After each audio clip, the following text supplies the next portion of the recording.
മൂർത്തിത്വേ പരികൽപ്പിതഃ ശശഭൃതോ വർത്മാ പുനർജന്മനാമാത്മേത്യാത്മവിദാം ക്രതുശ്ച യജതാം ഭർത്താമരജ്യോതിഷാം. ലോകാനാം പ്രളയോദയസ്ഥിതി വിഭുശ്ചാനേകധായഃ ശ്രുതൗ വാചന്നഃ സദദാത്വനേകകിരണസ്ത്രൈലോക്യദീപോ രവിഃ.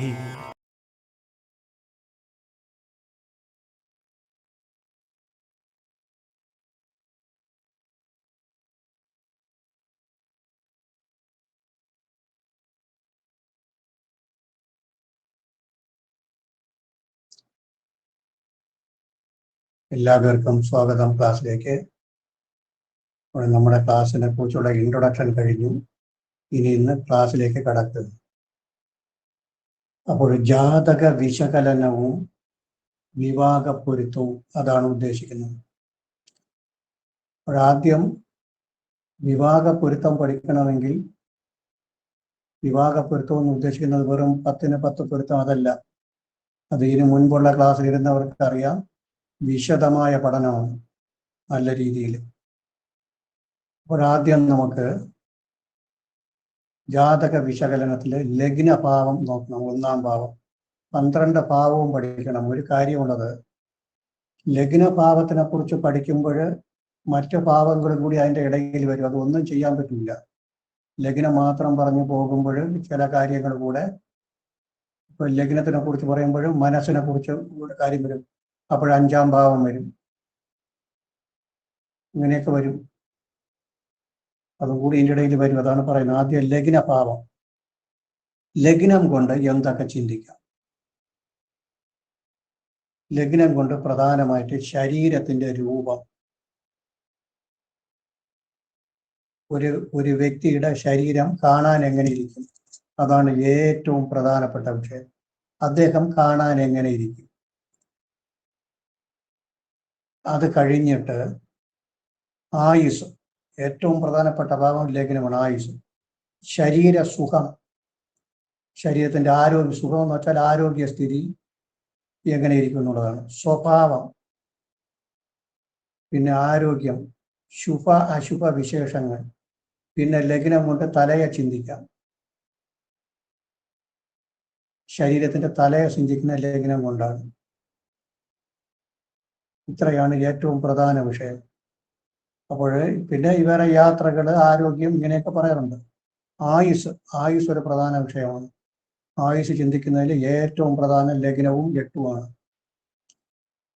അപ്പോൾ ശരീരത്തിന്റെ രൂപം ആയുസ് കൊണ്ട് ചിന്തിക്കുന്നത്, ഈ ലഗ്നം കൊണ്ട് ചിന്തിക്കുന്നത് ശരീരത്തിന്റെ രൂപം, ഏത് രൂപത്തിൽ കാണും, കാണാൻ എങ്ങനെ ഇരിക്കും. പിന്നെ ആയുസ്, ആരോഗ്യം, പിന്നെ ശുഭ അശുഭ കാര്യങ്ങൾ, തല, ശരീരത്തിന്റെ തലയുടെ ഭാഗം, ഇതൊക്കെ ലഗ്നം കൊണ്ട് ചിന്തിക്കാം. ഇനി അടുത്ത് നമ്മൾ ആദ്യം പഠിച്ചത്, ഇപ്പോൾ പഠിച്ചതിൽ ആദ്യം ശരീരത്തിന്റെ ആളിന്റെ കാണാനുള്ള രൂപം എങ്ങനെയെന്നുള്ളത് ലഗ്നം കൊണ്ട് ചിന്തിക്കാം. അത് എങ്ങനെയാണെന്നാണ് പഠിക്കേണ്ടത്. കുറച്ച് തിയറി, ആവശ്യത്തിനുള്ള തിയറി പഠിച്ചിട്ട് എക്സാമ്പിൾ, അങ്ങനെ പറഞ്ഞാലേ മനസ്സിലാവുള്ളൂ. കാണാൻ എങ്ങനെ ഇരിക്കും എന്നുള്ളത് എങ്ങനെ മനസ്സിലാക്കാം? അതിന് ഒരു പ്രധാനപ്പെട്ട ശ്ലോകമുണ്ട്. ലഗ്ന നവാംശപ തുല്യതനു സ്യാദ് വീര്യഗ്രഹ തുല്യതനു ചന്ദ്രസമേത നവാംശപ വർണ്ണ. ലഗ്ന നവാംശപ തുല്യതനു സ്യാദ് വീര്യഗ്രഹ തുല്യതനു ചന്ദ്രസമേത നവാംശപ വർണ്ണ. അതായത് 5-ാമത്തെ ചാപ്റ്ററിൽ 23-ാമത്തെ ശ്ലോകം, വളരെ പ്രസിദ്ധമായ ശ്ലോകമാണ്. ഇതൊക്കെ നമുക്ക് കാണാതെ അറിഞ്ഞിരിക്കണം. ലഗ്ന നവാംശപ തുല്യതനു സ്യാദ് വീര്യഗ്രഹ തുല്യതനു ചന്ദ്രസമേത നവാംശപ വർണ്ണ. ഇത്രയും അറിയണം. അതായത് നമുക്കിപ്പോൾ അറിയാം 12 രാശികളുണ്ട്. ഓരോ രാശിക്കും ഓരോ ഫലം പറയും. അതിനകത്ത് ശരീരത്തിന്റെ രൂപകൽപ്പന പറഞ്ഞിരിക്കും. ഇപ്പൊ മേടം എടുത്തു കഴിഞ്ഞാൽ വൃത്ത അതാമൃതൃക്, വൃത്താകാരമായ കണ്ണുകൾ, മഞ്ഞ നിറമുള്ള കണ്ണുകൾ, വൃത്താതാമൃതം. ദുർബല ജാനു, മുട്ടിന് വേദന ഉണ്ടാവും. അടുത്ത് ഇങ്ങനെയൊക്കെയുള്ള ചില കാര്യങ്ങൾ പറയും. അതുപോലെ ഇടവം പറയുമ്പോൾ കാന്തി ഉള്ള ശരീരം. ഋതു ഊരു വദന വെച്ചാൽ പരപ്പുള്ള കാലും മുട്ടുകളും ഒക്കെ എന്നർത്ഥം. അങ്ങനെ ഓരോ ലഗ്നത്തിനും ശരീരത്തിന്റെ സ്വഭാവം പറയും. അത് ഒരു പോയിന്റ്. ഇനി പ്രധാനപ്പെട്ട വിഷയം എന്ന് പറയുന്നത് ലഗ്ന നവാംശപ തുല്യതനു. ലഗ്നത്തിന്റെ അംശകം, ലഗ്നം എവിടെ അംശിച്ചിരിക്കുന്നു എന്ന് നോക്കണം. ആ അംശിച്ചിരിക്കുന്ന രാശിയുടെ അധിപന്റെ രൂപം ആ വ്യക്തിക്ക് ഉണ്ടാകുന്നതാണ്. ലഗ്നത്തിന്റെ അംശകം എവിടെ വരുന്നു എന്ന് നോക്കണം. ലഗ്നത്തിന്റെ അംശകം എവിടെ വരുന്നു, ആ അംശിച്ചിരിക്കുന്ന രാശിയുടെ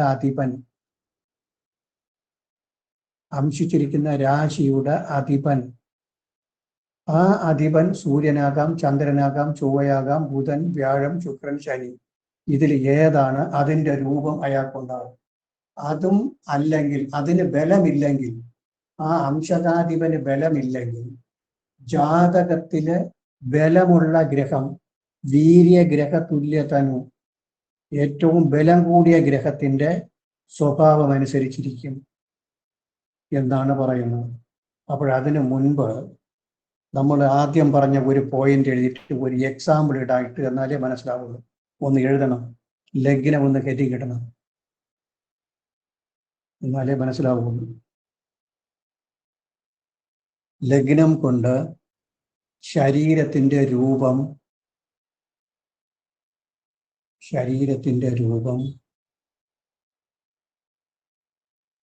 ആയുസ്,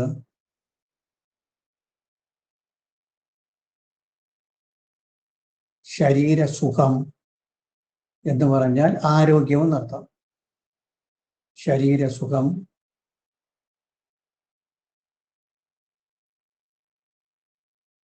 അതായത് ആരോഗ്യസ്ഥിതി,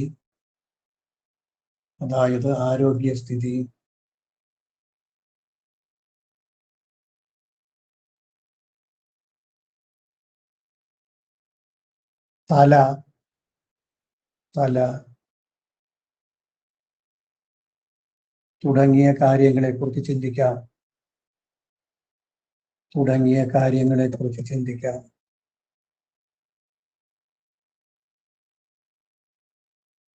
ഒരു എക്സാമ്പിൾ എഴുതുന്നു.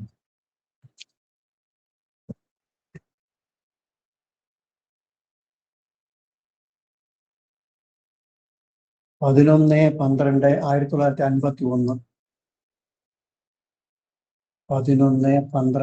1951, 8:30 PM, 8:30 PM,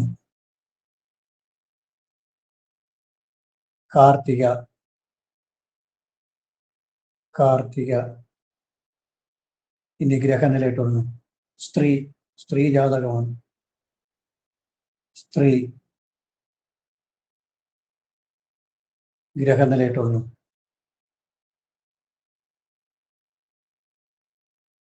മീനത്തില് വ്യാഴം, ഇടവത്തില് ചന്ദ്രൻ, മിഥുനത്തില് മാന്നി, കർക്കടക ലഗ്നം, ചിങ്ങത്തില് കേതു, കന്നിയില് ചൊവ്വയും ശനിയും,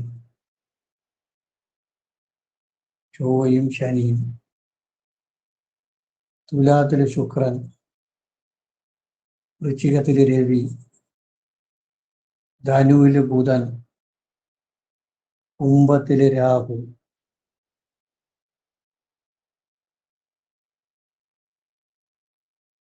ഇനി നവാംശകം പുറത്തിടണം.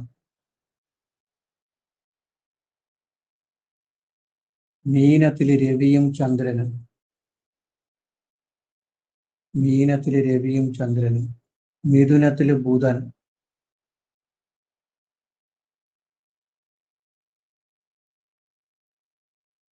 മിഥുനത്തില് ബുധൻ. കർക്കടകത്തില് ലഗ്നം ശനി കേതു. കർക്കടകത്തില് ലഗ്നം ശനി കേതു. ചിങ്ങത്തില് മാന്നി. കന്നിയില് ചൊവ്വ. തുലാത്തില് ഗുരു. മകരത്തില് ശുക്രനും രാഹു. മകരത്തില് ശുക്രനും രാഹു. ശരി, ഇനി ഈ എക്സാമ്പിൾ നോക്കിക്കൊള്ളണം. നവാംശത്തിൽ ലാസ്റ്റ് മകരത്തില് ശുക്രനും രാഹുവും. മകരത്തില് ശുക്രനും രാഹുവും. ഇനി നോക്കിക്കൊള്ളണം. ഇപ്പോൾ നമ്മൾ പഠിച്ചത് ലഗ്ന നവാംശപ തുല്യതനു. കന്നിയിൽ കുജൻ എന്ന് പറഞ്ഞതിന് ശേഷം പറഞ്ഞത് സാറേ. തുലാത്തില് ഗുരു. ഓക്കെ, ശരി സാർ, ശരി. ലഗ്ന നവാംശപ തുല്യതനു എന്ന് പറഞ്ഞു. ലഗ്നത്തിന്റെ അംശകാധിപന് തുല്യമായ ശരീരപ്രകൃതം. എന്നാൽ കാണാൻ എങ്ങനെ ഇരിക്കും എന്നുള്ളത് ലഗ്നത്തിന്റെ നവാംശകാധിപൻ. അതിന് ബലമില്ലെങ്കിൽ ജാതകത്തിൽ വീര്യം എന്ന് വെച്ചാൽ ബലമുള്ള ഗ്രഹത്തിന് തുല്യമായ ശരീരം എന്നാണ് പഠിച്ചത്. ഇപ്പൊ ലഗ്നം ഏത് ഇവിടെ?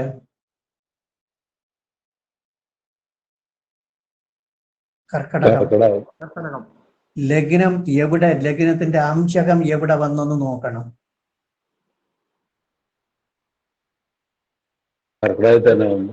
അതും കർക്കടകത്തില്. അപ്പോഴ ലഗ്നത്തിന്റെ അംശകാധിപനാര്? അംശിച്ചിരിക്കുന്ന രാശിയുടെ അധിപൻ, അതാണ് അംശകാധിപൻ. അംശകാധിപൻ ചന്ദ്രൻ, ശരിയല്ലേ? ലഗ്നാധിപനും ചന്ദ്രൻ തന്നെ, ലഗ്ന നവാംശകാധിപനും ചന്ദ്രൻ തന്നെ. ആ ചന്ദ്രന് ബലമുണ്ടോ എന്ന് നോക്കണം. ചന്ദ്രൻ എവിടെ നിൽക്കുന്നേ? ഇടവൻ രാശിയില്. ഉച്ചസ്ഥാനം, ചന്ദ്രന്റെ ഉച്ചരാശി 11ാം ഭാവം.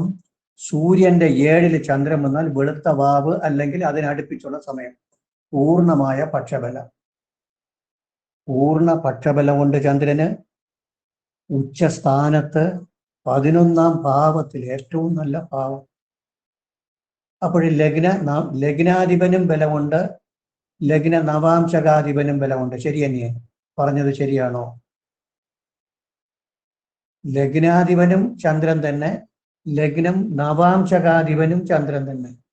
നവാംശകം വന്നതും കർക്കടകത്തിലാണ്. അപ്പോൾ ലഗ്ന നവാംശകത്തിന്റെ അധിപനും ചന്ദ്രൻ, ലഗ്നത്തിന്റെ അധിപനും ചന്ദ്രൻ. അത് ഉച്ചമാണ്, 11ാം ഭാവത്തിലാണ്, ശുക്ലപക്ഷത്തിലാണ്. അടുത്ത് വീര്യഗ്രഹ തുല്യതനു. ഈ ജാതകത്തിൽ വീര്യമുള്ള ഗ്രഹങ്ങൾ, ബലമുള്ള ഗ്രഹങ്ങൾ ഏതൊക്കെ?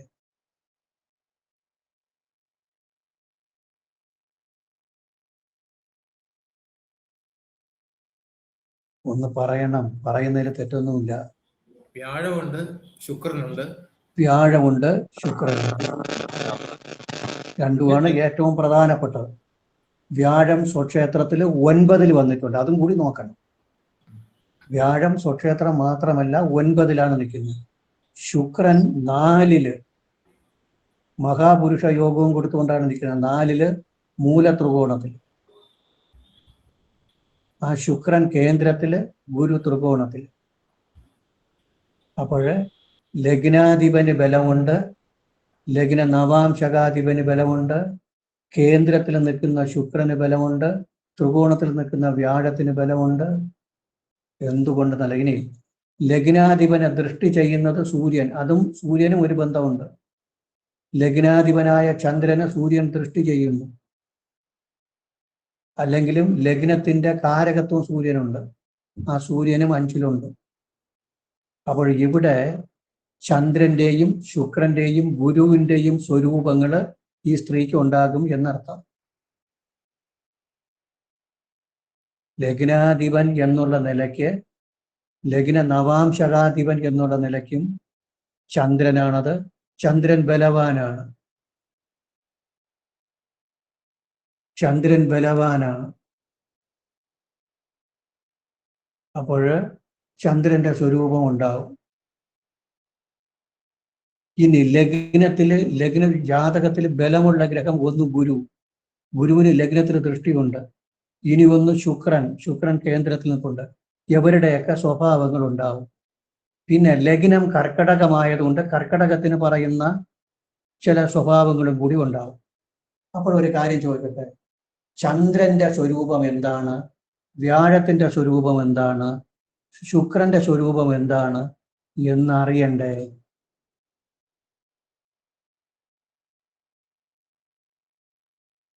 അറിയണമോ അറിയണ്ടേ?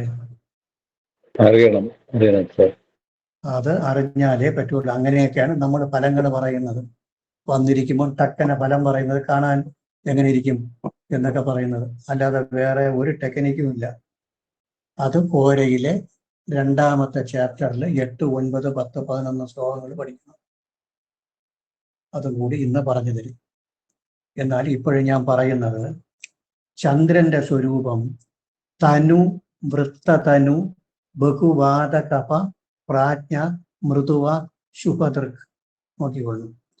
തനു, വൃത്തതനു, ശരീരം വൃത്താകാരമായ ശരീരം. വൃത്താകാരം എന്ന് വെച്ചാൽ ഉരുണ്ട ശരീരം. വലിയ പൊക്കം കാണൂല, നല്ല ഉരുണ്ടിരിക്കും. ചില ആൾക്കാരെ കണ്ടിട്ടില്ലേ, ഗുണ്ട് പോലെ ഇരിക്കും. വലിയ പൊക്കമില്ല, നല്ല വണ്ണം. വണ്ണം എന്ന് പറഞ്ഞാൽ വൃത്തികെട്ട വണ്ണമല്ല, ഉരുണ്ട ശരീരം.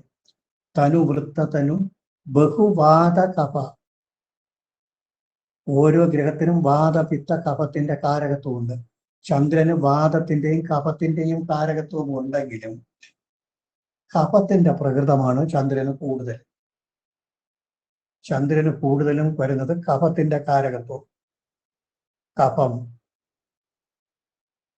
കഫം എന്ന് പറഞ്ഞാൽ ശരീരപുഷ്ടി എന്നർത്ഥം. ശരീരത്തിന് നല്ല പുഷ്ടി ഉണ്ടാവും, അതാണ് കഫം. വാദം എന്ന് പറഞ്ഞാൽ മെലിഞ്ഞ ശരീരം. പിത്തം എന്ന് പറഞ്ഞാൽ തിളക്കമുള്ളതും ചൂടുള്ളതുമായ ശരീരം. അതാണ് നമ്മൾ ഉദ്ദേശിക്കേണ്ടത്. അപ്പോൾ ബഹുവാദ കഫ, പ്രാജ്ഞ, ത്രികാല ജ്ഞാനിയായിരിക്കും. നല്ല അറിവ്, വർത്തമാനം, ഭൂതം, ഭാവിയെക്കുറിച്ചുള്ള നല്ല ധാരണയുള്ള ആളായിരിക്കും. മൃദുവാത് ശുഭദൃക്, നല്ല മെല്ലെ സംസാരിക്കുന്ന. മെല്ലെ എന്ന് പറഞ്ഞു കഴിഞ്ഞാൽ മൃദുവാക്ക്, മൃദുവായ വാക്കുകൾ, ആരെയും കുത്തി നോവിക്കാത്ത നല്ല സരസമായ വാക്കുകൾ. ശുഭദൃക്, നല്ല നോട്ടം അല്ലെങ്കിൽ നല്ല കാഴ്ചപ്പാട്. അപ്പോൾ ചന്ദ്രന്റെ സ്വരൂപം നല്ല സ്വരൂപം എന്നാണ് പറയേണ്ടത്. തനു, വൃത്തതനു, ബഹുവാദ കഫ, പ്രാജ്ഞ, മൃദുവ, ശുഭദൃക്. തനു, വൃത്തതനു, ഉരുണ്ട ശരീരം. തനു, വൃത്തതനു, ബഹുവാദ കഫ. ബഹുക്കളായ വാദത്തിന്റെയും പിത്തത്തിന്റെയും ആധിപത്യം കൂടുതലായിരിക്കും. എന്നാലും ബഹുവാദ കഫ, കഫത്തിന്റെയും വാദത്തിന്റെയും കാരകത്വമുണ്ട്. അതിൽ കഫത്തിന്റെ കാരകത്വമാണ് ചന്ദ്രന് കൂടുതലും. എന്ന് പറഞ്ഞാൽ പുഷ്ടിയുള്ള ശരീരമായിരിക്കും. ബഹുവാദ കഫ, പ്രാജ്ഞ, ത്രികാലജ്ഞാനി, നല്ല അറിവ്. വർത്തമാനകാലത്തെക്കുറിച്ചും ഭാവി കാലത്തെക്കുറിച്ചും ഈ കടന്നുപോയ സംഭവങ്ങളെക്കുറിച്ചുള്ള ഓർമ്മയും എല്ലാം നല്ലവണ്ണം ഉണ്ടാകും.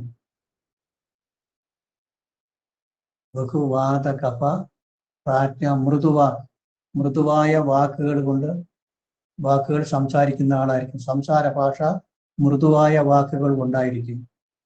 ചൊവ്വയ്ക്കൊക്കെ അങ്ങനെയല്ല, ക്രൂര ദൃക്, മൃദു, ശുഭദൃക്, നല്ല നോട്ടമുള്ളവരായിരിക്കും. ഇതാണ് ചന്ദ്രൻ്റെത്. ഇനി വ്യാഴത്തിൻ്റെത്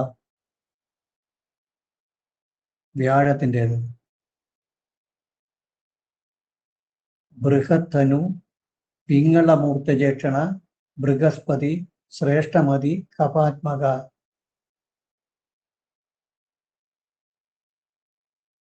അതായത് ബൃഹത്തനു തടിച്ച ശരീരമായിരിക്കും, വലിയ ശരീരം. ചന്ദ്രന് പറഞ്ഞുകൊണ്ട് വൃത്തതനു എന്നാണ് പറഞ്ഞത്, ഉരുണ്ട ശരീരം. അപ്പോൾ ഉരുണ്ടതും വലിയ ദീർഘമായതുമായ ശരീരമായിരിക്കും. ബൃഹസ്പതിക്ക് വ്യാഴത്തിന് ബൃഹത് തനു വലിയ ശരീരം, പിങ്ങള മൂർത്തജേക്ഷണ പിങ്ങള നിറമുള്ള കണ്ണുകൾ, എന്നുവെച്ചാൽ മഞ്ഞ നിറമുള്ള കണ്ണുകൾ. ബൃഹസ്പതി ശ്രേഷ്ഠമതി ശ്രേഷ്ഠമായ ബുദ്ധി. നമ്മൾ ചന്ദ്രന് പഠിച്ചത് എന്ത് തന്നെ ത്രികാലജ്ഞാനി എന്ന് പറഞ്ഞു. ഇവിടെ ശ്രേഷ്ഠമായ ബുദ്ധി എന്ന് പറയും, രണ്ടും ഒന്ന് തന്നെ. അപ്പോഴത് കറക്റ്റാ വരുന്നുണ്ട്. ശ്രേഷ്ഠമായ ബുദ്ധി സാമർഥ്യം ചന്ദ്രനും വരുന്നുണ്ട്, വ്യാഴത്തിനും വരുന്നുണ്ട്. വ്യാഴത്തിന് ബൃഹസ്പതി ബൃഹത്തനു പിങ്ങളമൂർത്തജ്യേഷ്ഠന ബൃഹസ്പതി ശ്രേഷ്ഠമതി കപാത്മക. കപപ്രകൃതം ചന്ദ്രനും വരുന്നുണ്ട്, വ്യാഴത്തിനും വരുന്നുണ്ട്. ചന്ദ്രനും വരുന്നുണ്ട്, വ്യാഴത്തിനും വരുന്നുണ്ട്.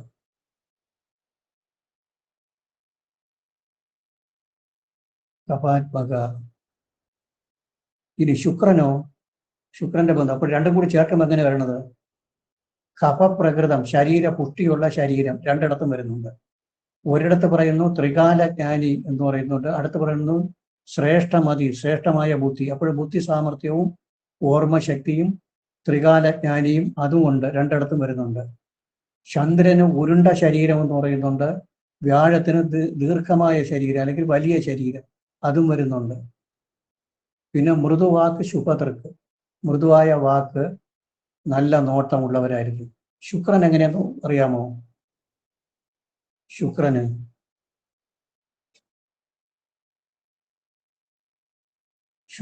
ഭൃഗു സുഖി കാന്തവപു സുലോചന കപാനിലാത്മ സിതവക്രമൂർത്തജ. ഭൃഗു സുഖി സുഖലോലുപമായ ജീവിതമായിരിക്കും, സുഖജീവിതം. സുഖി കാന്തവപു മനോഹരമായ ശരീരം. ശുക്രൻ എപ്പോഴും ശരീര വടിവിന്റെ ആളാണ്. ശുക്രനും ചന്ദ്രനും ശുക്രൻ ശരീരത്തിന്റെ ചന്ദ്രൻ ശരീരത്തിന്റെയും ശുക്രൻ ഭംഗിയുടെയും ആളാണ്. ശുക്രൻ ബലവാനായിട്ട് കേന്ദ്രത്തിൽ നിന്നാൽ കാണാൻ നല്ല ഭംഗിയായിരിക്കും. കറുപ്പ് വെളുപ്പ് എന്നുള്ളതല്ല പറഞ്ഞത്. ചിലപ്പോൾ കറുപ്പായിരിക്കാം, ചിലപ്പോൾ വെളുപ്പായിരിക്കും. അമ്മയച്ഛനൊക്കെ കറുപ്പാണെങ്കിൽ മക്കളും കറുപ്പായിരിക്കും. ചിലപ്പം തറവാടിലെ പ്രധാനപ്പെട്ട ആൾക്കാരൊക്കെ കറുപ്പാണെങ്കിൽ കറുപ്പായിരിക്കും. പക്ഷെ കാണാൻ നല്ല കാന്തിയുള്ള ശരീരമായിരിക്കും, നല്ല ഭംഗിയുള്ള കറുപ്പായിരിക്കും. അതാണ് അവിടെ വരുന്നത്. ഭൃഗു സുഖി കാന്തവപു. വപു ശരീരം, കാണാൻ കാന്തിയുള്ള മനോഹരമായ ശരീരം. സുലോചന ഭംഗിയുള്ള കണ്ണുകൾ, നല്ല കരിനീല നിറത്തിലുള്ള നല്ല കാണാൻ അട്രാക്ഷൻ ഉള്ള കണ്ണുകൾ. കണ്ടാൽ ചിലപ്പോൾ നമ്മൾ ചില ആൾക്കാരെ നോക്കുമ്പോൾ അട്രാക്ഷൻ ഉണ്ടാകുന്ന അറിയാമല്ലോ, അതുപോലെ അട്രാക്ഷൻ ഉള്ള കണ്ണുകൾ. ഭൃഗു സുഖി കാന്തവപു സുലോചന കപാനിലാത്മ. കപപ്രകൃതം നോക്കണം, എല്ലാത്തിലും കപപ്രകൃതം വരണു. ചന്ദ്രനിൽ വരണു, വ്യാഴത്തിൽ വരുന്നു, ശുക്രനിൽ വരുന്നു. അപ്പോൾ ശരീരപുഷ്ടി ഉറപ്പിക്കാം. ചന്ദ്രന് പറയുന്നു പ്രാജ്ഞ എന്ന് പറയുന്നുണ്ട്, ത്രികാലജ്ഞാനി. വ്യാഴത്തിന് ശ്രേഷ്ഠമതി എന്ന് പറയുന്നുണ്ട്, സമർത്ഥമായ ബുദ്ധി. അപ്പോഴത് ഉപയോഗിക്കാം. ഭൃഗു സുഖി കാന്തവപു ഭംഗിയുള്ള ശരീരം. സുലോചന ഭംഗിയുള്ള കണ്ണുകൾ. കപാലിലാത്മ കപപ്രകൃതം. സിതവക്രമൂർത്തജ വളഞ്ഞ അല്ലെങ്കിൽ ചുരുണ്ട ഭംഗിയുള്ള തലമുടി.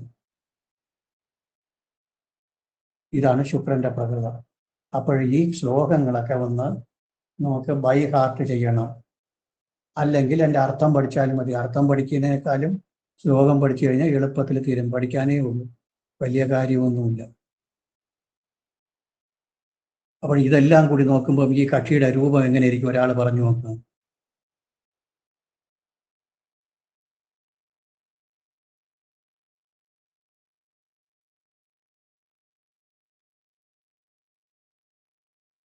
ഉരുണ്ട് തടിച്ച ശരീരപ്രകൃതം,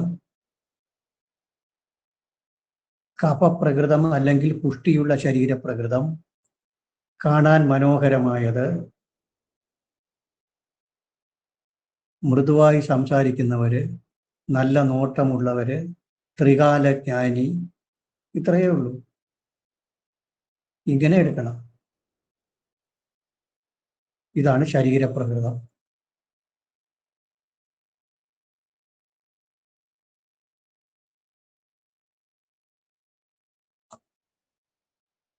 അപ്പൊ ഇപ്പൊ നമ്മൾ പഠിച്ചത് ശരീരത്തിന്റെ രൂപം പഠിക്കേണ്ടത് ലഗ്ന നവാംശപ തുല്യതനു സ്യാദ് വീര്യഗ്രഹ തുല്യതനു ചന്ദ്രസമേത നവാംശപ വർണ്ണ.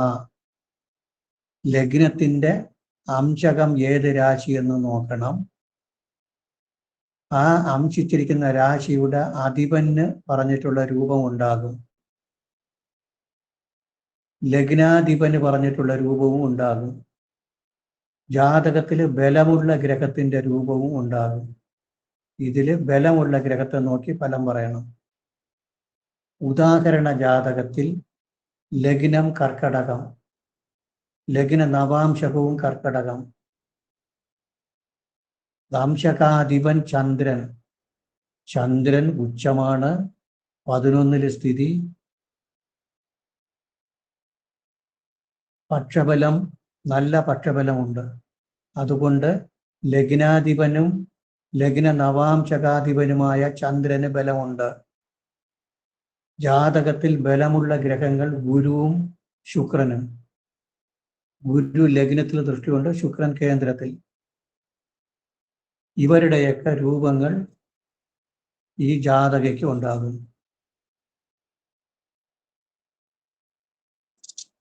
എന്ന് പറഞ്ഞിട്ട് എഴുതാമോ? ആരെങ്കിലും ഒരു മറുപടി പറയണം. എഴുതാം സാർ, എഴുതാം. എഴുതുമ്പോൾ ക്ലിയർ ആകും. എഴുതിയിട്ട് ഒരു പ്രാവശ്യം വായിച്ച് നോക്കിയാൽ മതി, ക്ലിയർ ആകും. ലഗ്ന നവാംശ ഹോരയിലെ 5-23 കയ്യിലുണ്ടോ? ചെറിയ ഹോരയുടെ ബുക്ക് കയ്യിലുണ്ടോ?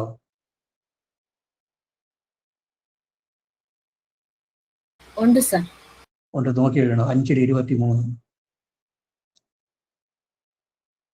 ലഗ്ന നവാംശപ തുല്യ തനുഹു. ലഗ്ന നവാംശപ തുല്യ തനുഹു. തനു 2 കുത്ത്. സ്യാദ് സ്യാദ് വീര്യഗ്രഹ തുല്യ തനു. സ്യാദ് വീര്യഗ്രഹ തുല്യ തനു. തനുർവാ തനുർവാ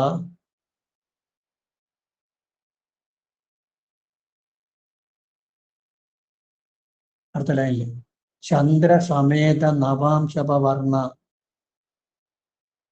ചന്ദ്ര സമേത നവാംശപ വർണ്ണ. കാതി വിലഗ്ന വിഭക്ത ഗാത്ര അതില്ലെങ്കിലും കുഴപ്പമില്ല. ചന്ദ്രസമേത നവാംശപ വർണ്ണ. അപ്പോൾ വായിക്കാൻ എന്തെങ്കിലും ബുദ്ധിമുട്ടുണ്ടോ?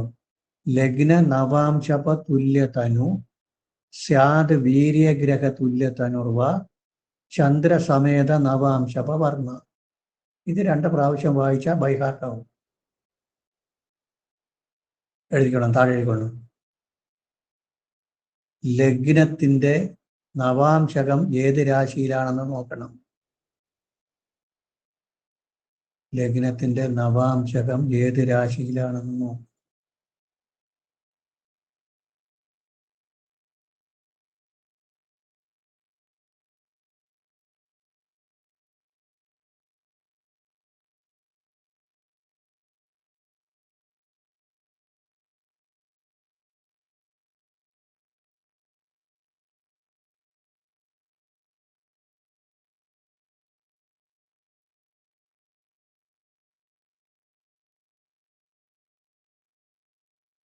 ആ നവാംശകത്തിന്റെ അധിപൻ, ആ നവാംശകത്തിന്റെ അധിപനായ ഗ്രഹത്തിന്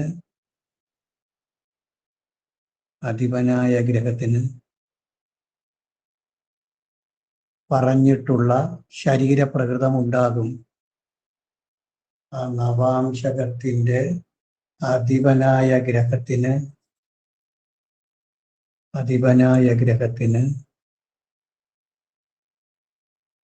പറഞ്ഞിട്ടുള്ള ശരീരപ്രകൃതം ഉണ്ടാകും.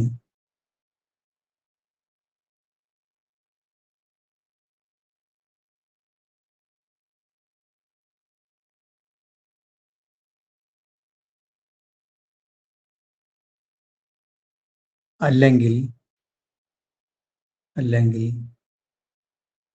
ജാതകത്തിൽ ബലമുള്ള ഗ്രഹത്തിന്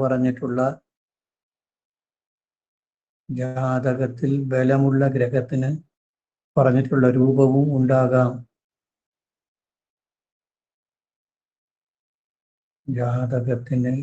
ജാതകത്തിൽ ബലമുള്ള ഗ്രഹത്തിന് പറഞ്ഞിട്ടുള്ള രൂപവും ഉണ്ടാകാം.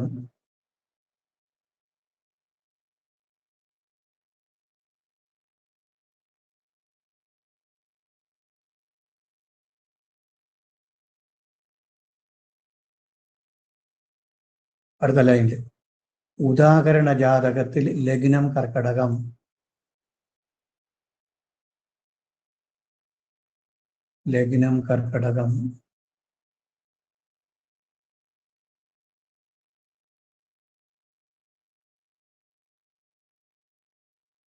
ലഗ്ന നവാംശകവും കർക്കടകം,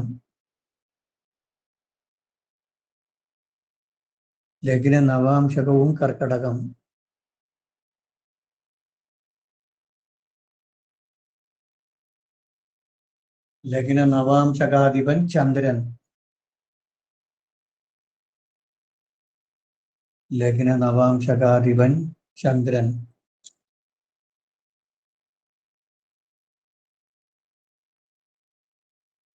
ലഗ്നാധിപനും ചന്ദ്രൻ.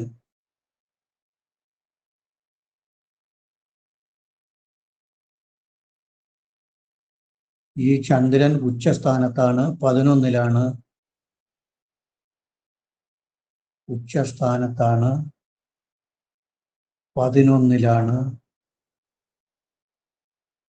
പൂർണമായ പക്ഷബലമുണ്ട്.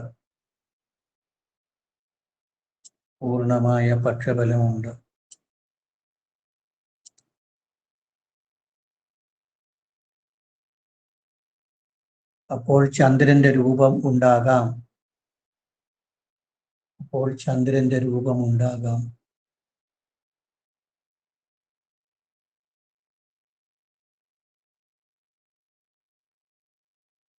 അടുത്ത ലൈനിൽ ബലമുള്ള ഗ്രഹങ്ങൾ ഗുരുവും ശുക്രനും.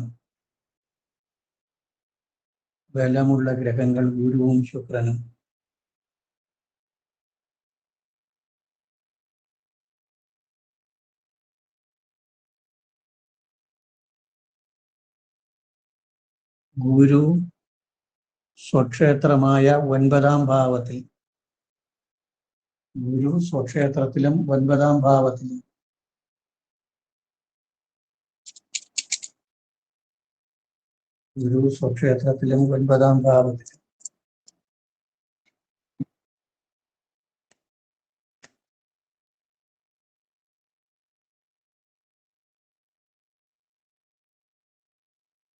ശുക്രൻ കേന്ദ്രത്തിലും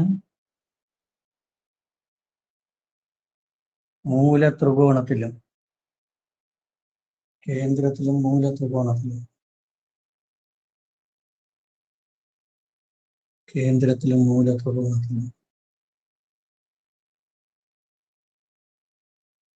ഈ രണ്ട് ഗ്രഹങ്ങൾക്കും ബലമുണ്ട്.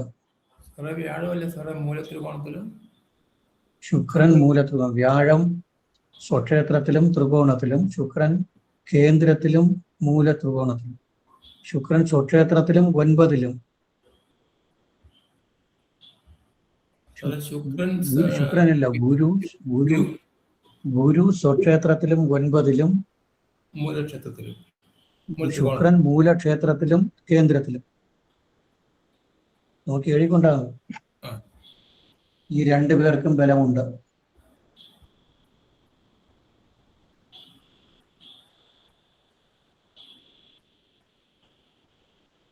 അങ്ങനെ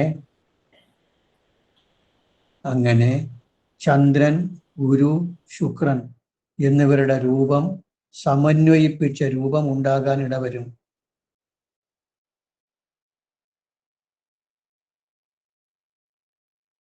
ചന്ദ്രൻ, ഗുരു, ശുക്രൻ എന്നിവരുടെ സമന്വയിപ്പിച്ച രൂപം ഉണ്ടാകാൻ ഇടവരും.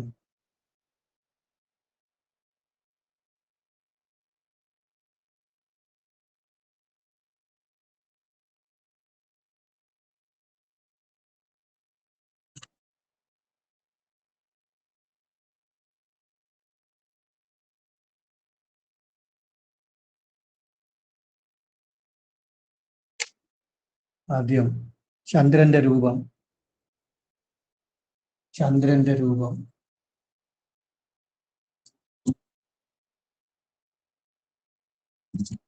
ഓര 2-8. ഓര 2-8. അതിന്റെ രണ്ടാമത്തെ വരി ഒന്ന് നോക്കി എഴുതണം. ഈ ഓരയുടെ ബുക്ക് ഇല്ലാത്തവരാരെങ്കിലും ഉണ്ടോ? ഉണ്ടെങ്കിൽ പറയണം. ചെറിയ ബുക്കോ വലിയ ബുക്കോ ഏതെങ്കിലും ഒന്ന് മതി. ഇല്ലാത്തവരുണ്ടോ?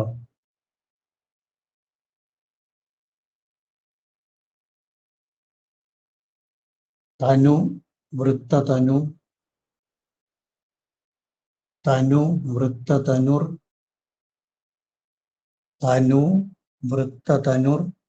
ബഹുവാദകപ, പ്രാജ്ഞശ്ച,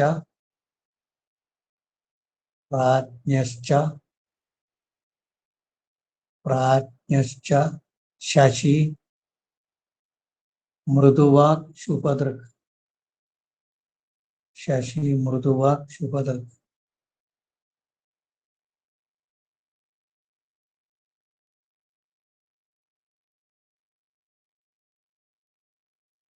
ഈ എഴുതി തരുന്നത് ഇതിന് വേണ്ടിയല്ല, കാണാതെ പഠിക്കാനാണ്. പഠിച്ചാലേ എല്ലാം ഉപയോഗിക്കാൻ പറ്റുള്ളൂ. നമുക്ക് ഏത് കിട്ടിയാലും പറയാം. ഉരുണ്ടതും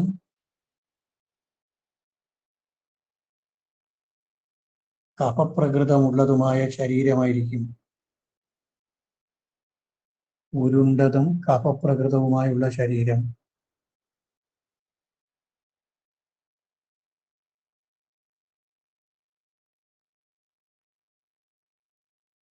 ഉരുണ്ടതും കഫപ്രകൃതവും ഉള്ളതുമായ ശരീരം.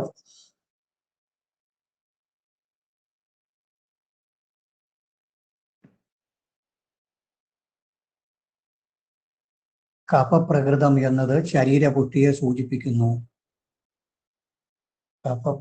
എന്നത് ശരീരപുഷ്ടിയെ സൂചിപ്പിക്കുന്നു.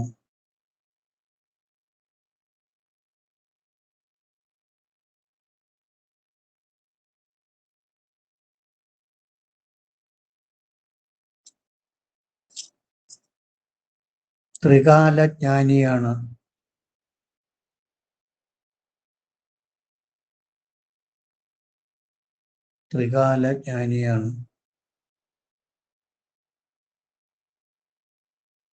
ഭാവിയെക്കുറിച്ച്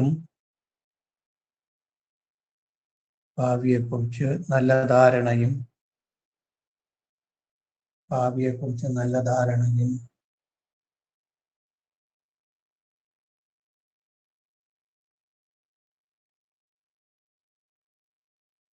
ഭൂതകാലത്തെക്കുറിച്ചുള്ള ഓർമ്മകളും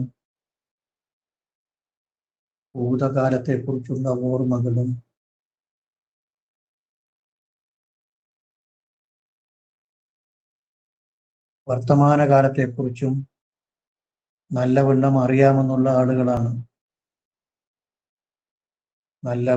അറിയാവുന്ന ആളാണ്.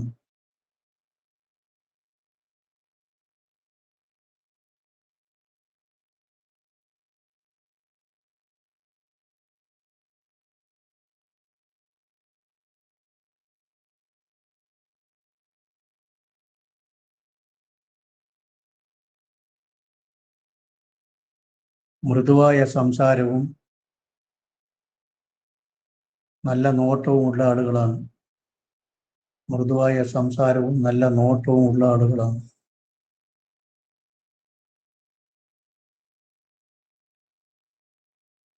മൃദുവായ സംസാരവും നല്ല നോട്ടവും ഉള്ള ആളുകളാണ്.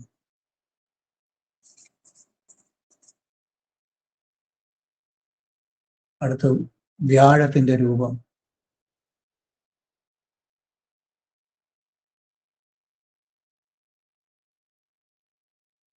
അത് തന്നെ 2-10. ബൃഹത്തനു എഴുതിക്കൊള്ളു, നോക്കി എഴുതിക്കൊള്ളു. ബൃഹത്തനു, ബൃഹ-ഇത്ത-നു, ബൃഹത്തനു. പിങ്ങളമൂർത്തജേക്ഷണോ,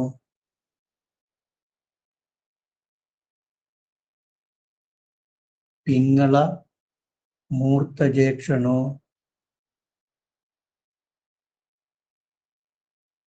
പിങ്ങളമൂർത്തജേക്ഷണോ. അടുത്ത ലൈനില് ബൃഹസ്പതി, ശ്രേഷ്ഠമതി, കപാത്മക. ബൃഹസ്പതി, ശ്രേഷ്ഠമതി, കപാത്മക.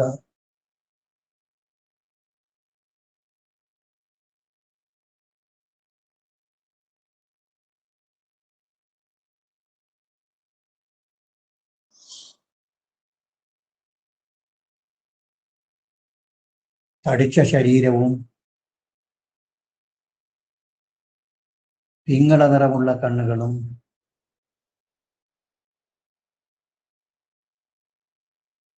സമർത്ഥമായ ബുദ്ധിയും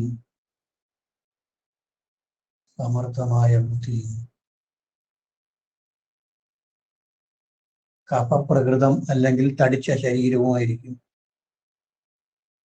കഫപ്രകൃതവും അല്ലെങ്കിൽ തടിച്ച ശരീരവുമായിരിക്കും.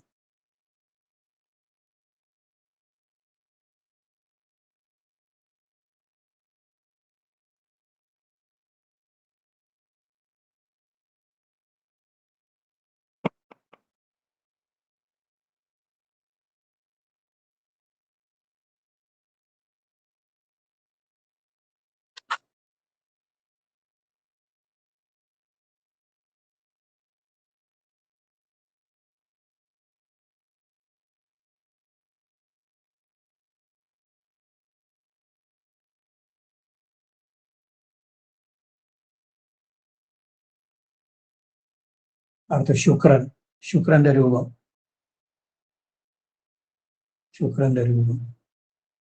ഋഗു, അത് ഇതിന്റെ അടുത്ത ശ്ലോകമാണ്. ഇതിന്റെ അടുത്ത 2 വരി. ഋഗു, സുഹി, കാന്തവപു, സുലോചന.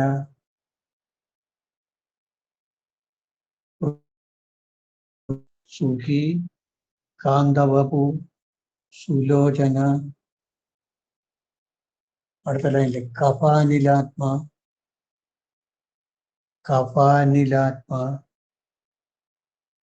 സിതവക്രമൂർത്തജ,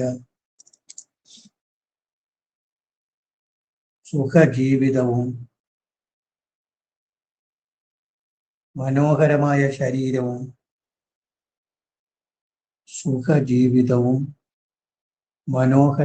ശരീരവും,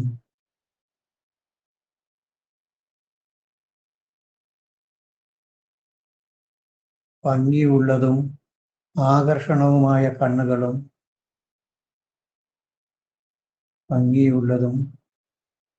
ആകർഷണവുമായ കണ്ണുകളും, കഫപ്രകൃതവും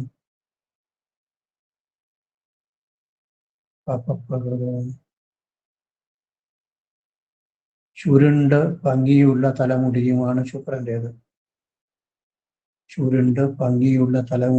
ശുക്രന്റേത്.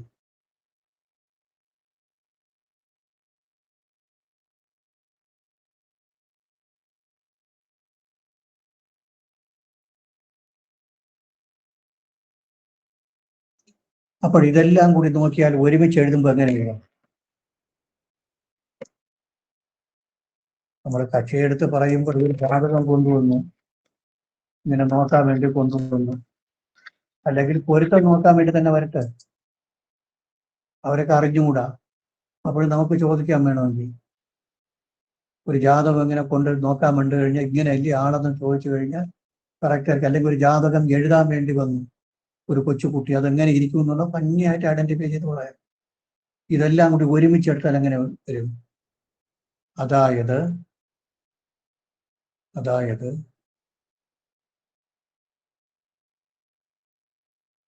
ഉരുണ്ടതും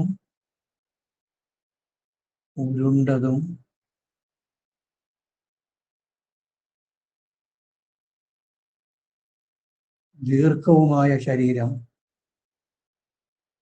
ഉരുണ്ടതും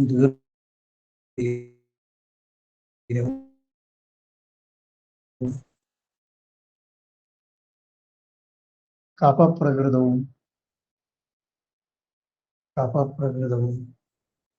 ത്രികാലജ്ഞാനിയും സമർത്ഥമായ ബുദ്ധിയും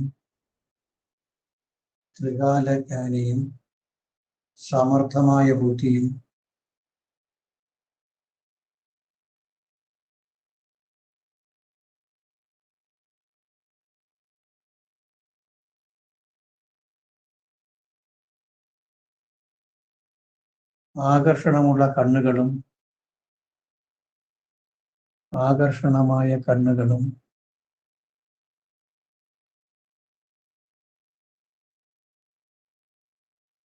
ഭംഗിയുള്ള തലമുടിയും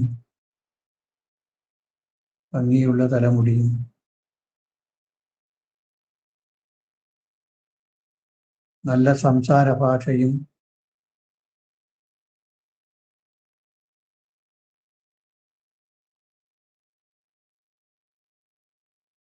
നല്ല നോട്ടവും ഉള്ളവരായിരിക്കും.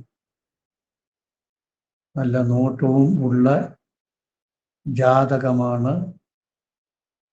ഈ ജാതകം.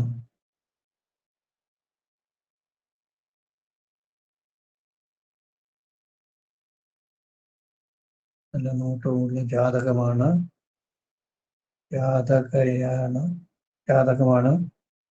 ഈ ജാതകം. അപ്പോൾ ഒരാളിൻ്റെ ശരീരപ്രകൃതം മനസ്സിലാക്കാൻ നമ്മൾ സ്വീകരിച്ച രീതി നോക്കിക്കൊള്ളണം. ഇങ്ങനെ നോക്കണം. ഇത് പെട്ടെന്ന് പഠിച്ചു വച്ചിരുന്നാലേ പറ്റുള്ളൂ. പെട്ടെന്ന് നോക്കി മനസ്സിലാക്കും.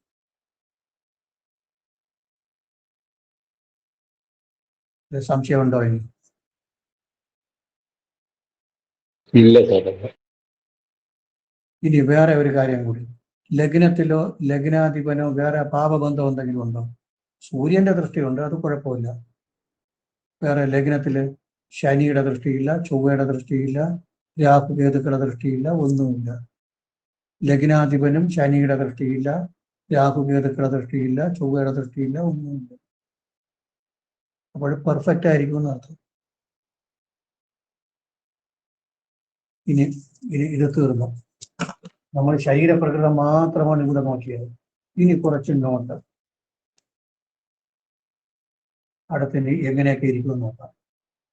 ഇനി അടുത്തത്, ശുഭന്മാർ കേന്ദ്രത്തിലിരിക്കുകയും ലഗ്നാധിപൻ ബലവാനായിരിക്കുകയും ചെയ്താൽ ആരോഗ്യമുണ്ടാകും.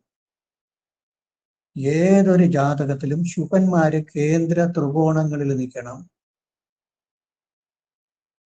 കേന്ദ്ര ത്രികോണങ്ങളിൽ ശുഭന്മാര് നിൽക്കണം.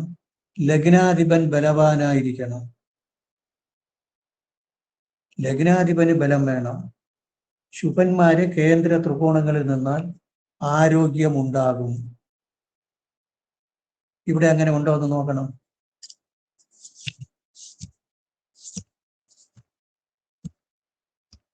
ശുഭന്മാര് കേന്ദ്രത്തിലും ത്രികോണത്തിലും ഉണ്ടോ? ഒരാൾ ത്രികോണത്തിലും ഒരാൾ കേന്ദ്രം. ഒരാൾ 6 പോയി, അത് കുഴപ്പമില്ല. ഒരാൾ പോയി എല്ലാവരും കറക്റ്റ് ആവില്ല. ശുഭന്മാർ കേന്ദ്ര ത്രികോണങ്ങളിൽ, ലഗ്നാധിപന് ബലവും വേണം. ലഗ്നാധിപന് ബലം ഉണ്ടോ എന്ന് നോക്കണം. ഉണ്ട്. എങ്കിൽ എന്തുണ്ടാകും? നല്ല ആരോഗ്യം ഉണ്ടാകും. ഇത് നല്ല ആരോഗ്യമുള്ള ശരീരമാണ്. ആരോഗ്യം ഉണ്ടാകും. അപ്പോൾ ശുഭന്മാർ കേന്ദ്ര ത്രികോണത്തിലും ലഗ്നാധിപൻ ബലവാൻ വരുന്നാൽ നല്ല ആരോഗ്യം ഉണ്ടാകും.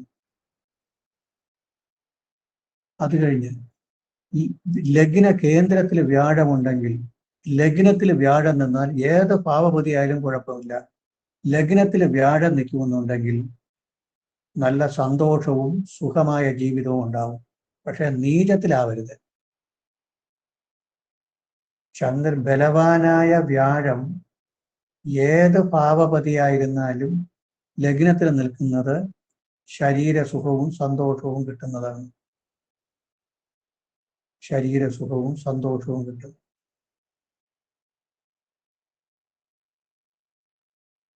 അതായത് ഇപ്പൊ അങ്ങനെ ഇപ്പൊ നമ്മുടെ ഈ ജാതകത്തില് വ്യാഴം എത്രാം ഭാവത്തിൽ നോക്കണം? 9. 6ഉം 9ഉം. ഈ ലഗ്നത്തിൽ നിന്ന് കഴിഞ്ഞാൽ ഒരു കുഴപ്പമുണ്ടാവില്ല. അപ്പോൾ നമ്മൾ ചോദിക്കും, ഈ കർക്കടക ലഗ്നത്തിൽ വ്യാഴം നിന്നാൽ അത് 6ആം ഭാവപതിയല്ലേ എന്ന് ചോദിക്കൂലേ? എന്ന് ചോദിക്കുമോ? ചോദിക്കും. പക്ഷെ അത് കുഴപ്പമില്ല. ബലമുണ്ടെങ്കിൽ വ്യാഴത്തിനെ സംബന്ധിച്ച് ഏത് ഭാവപതിയായാലും ലഗ്നത്തിൽ നിൽക്കുന്നത് നല്ലതാണ്. നല്ല സന്തോഷകരമായ ജീവിതം ഉണ്ടാകുന്നതാണ്. പക്ഷെ നീചത്തിലോ ഒന്നും വരരുത്. നീചത്തിലല്ലാതെ വേറെ എവിടെ നിന്നാലും വ്യാഴത്തിന് കുഴപ്പമില്ല. ലഗ്നത്തിൽ വ്യാഴം വരുന്നത് സന്തോഷവും സുഖവും അനുഭവിക്കാൻ ഇടവരും എന്നാണ് പറയുന്നത്. ലഗ്നത്തിൽ വ്യാഴം വരുന്നത് സന്തോഷവും സുഖവും അനുഭവിക്കാൻ ഇടവരും. ഇനി ലഗ്നത്തില് പാപഗ്രഹങ്ങളിൽ ലഗ്നത്തിൽ വരുന്നത് ശരീര ആകൃതി വളരെ ദോഷമായിട്ട് വരും. ശനി, ചൊവ്വ, രാഹു, കേതു, സൂര്യനൊക്കെ ലഗ്നത്തിൽ വരുന്നത് ശരീരപുഷ്ടിക്ക് ദോഷമുണ്ടാകും. ശരീരം ശുഷ്കിച്ചതായിരിക്കും. അസുഖം പിടിച്ചതും മെലിഞ്ഞതും അല്ലെങ്കിൽ കാണാൻ ഭംഗിയില്ലാത്തതും ഒക്കെ ഉണ്ടാവും. ആരൊക്കെ? പാപഗ്രഹങ്ങൾ വന്നാൽ. ലഗ്നത്തിലെ ശനി, ചൊവ്വ, രാഹു, കേതു, സൂര്യൻ എന്നീ പാപന്മാർ വന്നു കഴിഞ്ഞാൽ ശുഷ്കിച്ച ശരീരവും കാണാൻ ഭംഗിയില്ലാത്തതും രോഗം ഉള്ളതുമായ ശരീരപ്രകൃതവും ഉണ്ടാകും. മനസ്സിലായല്ലോ? അപ്പോൾ ഒരു ചോദ്യം ചോദിക്കട്ടെ, മേട ലഗ്നവും ലഗ്നത്തിൽ ചൊവ്വയും വന്നാൽ ഉണ്ടാവുമോ? ഇല്ല. അവിടെ ലഗ്നാധിപനാണ്, അതുകൊണ്ടൊന്നും ചെയ്യൂല. അതൊക്കെ നോക്കിക്കൊള്ളും. ജ്യോതിഷത്തിൽ എപ്പോഴും സൂക്ഷിക്കേണ്ട കാര്യം ഇതാണ്. ഒന്ന് പറഞ്ഞുകൊണ്ട് പോകും, അതിന്റെ പുറകെ വേറെയും പറയും. പാവാധിപൻ ലഗ്നാധിപനായ ശനി ലഗ്നത്തിൽ നിന്നാൽ കുഴപ്പമില്ല. ലഗ്നാധിപനായ ചൊവ്വ ലഗ്നത്തിൽ നിന്നാൽ കുഴപ്പമില്ല. ലഗ്നാധിപനായ സൂര്യൻ ലഗ്നത്തിൽ നിന്നാൽ കുഴപ്പമില്ല. വലിയ ദോഷം ചെയ്യൂല.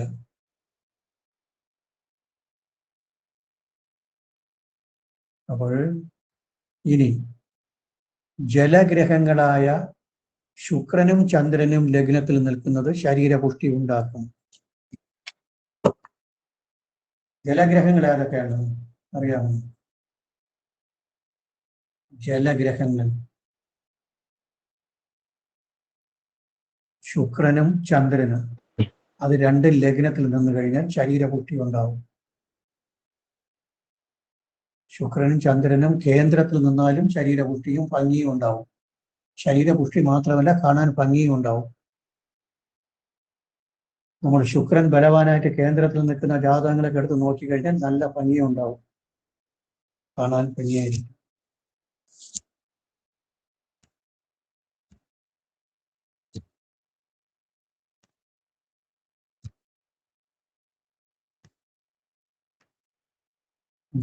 ഇത്രയൊന്ന് എഴുതാം. അടുത്ത പോയിന്റ് 1. ശുഭന്മാർ കേന്ദ്ര ത്രികോണത്തിൽ വരികയും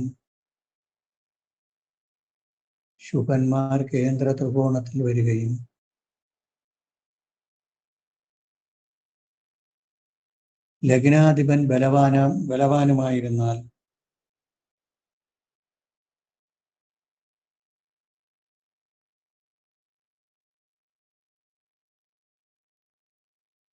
ലഗ്നാധിപൻ ബലവാനുമായിരുന്നാൽ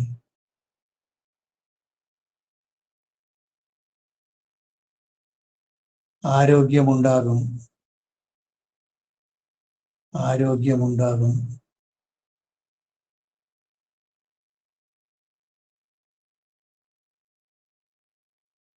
ആരോഗ്യമുണ്ടാകും. അടുത്ത ലൈനിൽ ഇതിന്റെ വിപരീതം എന്താണ്? ഇതിന്റെ വിപരീതം എന്താണ്? നേരെ മറിച്ച് ലഗ്നാധിപന് ബലമില്ലാതെയും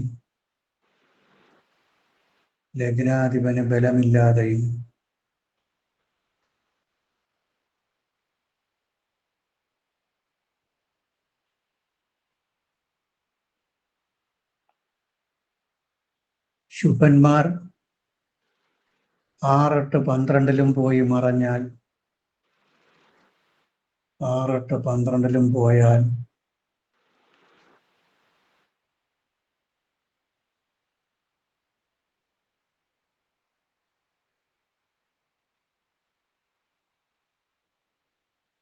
ശരീരപുഷ്ടിക്ക് ഹാനി ഉണ്ടാകും. ശരീരപുഷ്ടിക്ക് ഹാനി ഉണ്ടാകും.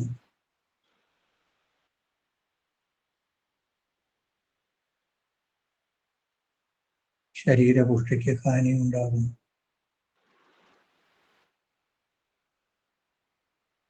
അടുത്ത ലൈനിൽ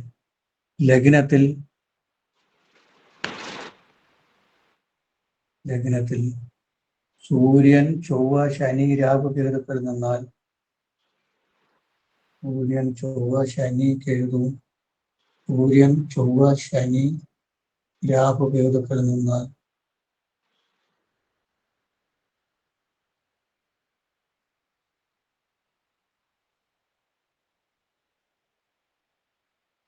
ശരീരം ശുഷ്കിച്ചതായിരിക്കും. ശരീരം ശുഷ്കിച്ചതും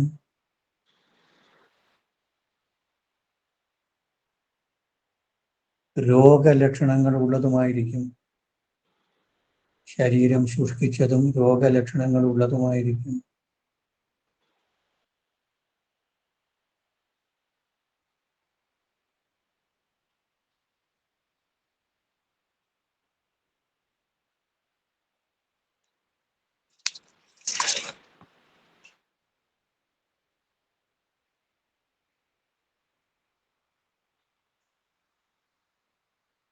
അടുത്ത ലൈനിൽ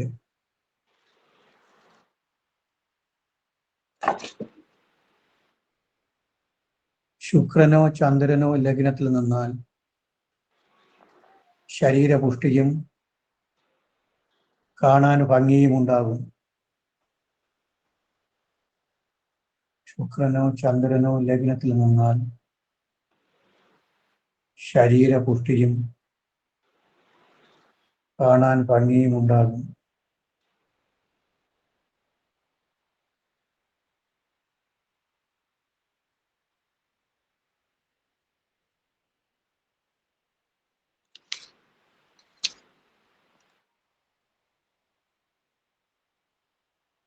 അടുത്ത പോയിന്റ്, ലഗ്നത്തിൽ വ്യാഴം നിൽക്കുന്നത് സന്തോഷത്തെയും സുഖത്തെയും സൂചിപ്പിക്കുന്നു. ലഗ്നത്തിൽ വ്യാഴം നിൽക്കുന്നത് സന്തോഷത്തെയും സുഖത്തെയും സൂചിപ്പിക്കുന്നു.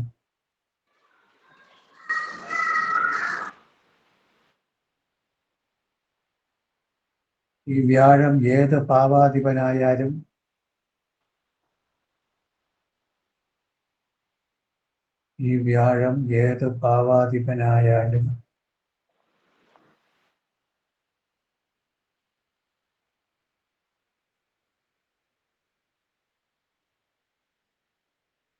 സുഖവും സന്തോഷവും ഉണ്ടാകും.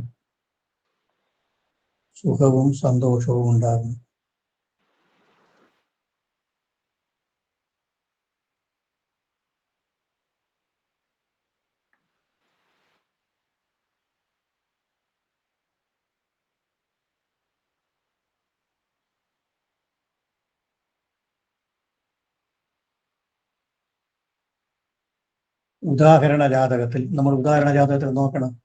ഒന്ന് നോക്കിയിട്ട് പറയണം ആരെങ്കിലും എങ്ങനെ ഉണ്ടെന്ന് നോക്കണം. ഉദാഹരണ ജാതകത്തിൽ ലഗ്നാധിപൻ ബലവാനാണ്.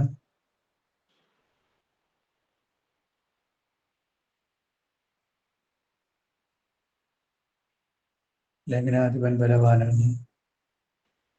ശുഭന്മാരിൽ ഗുരു ത്രികോണത്തിൽ, ശുക്രൻ കേന്ദ്രത്തിൽ.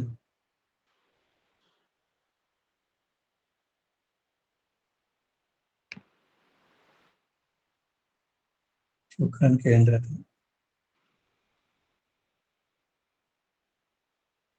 ഇവരെല്ലാവരും ബലവാന്മാരുമാണ്. ഇവരെല്ലാവരും ബലവാന്മാരുമാണ്.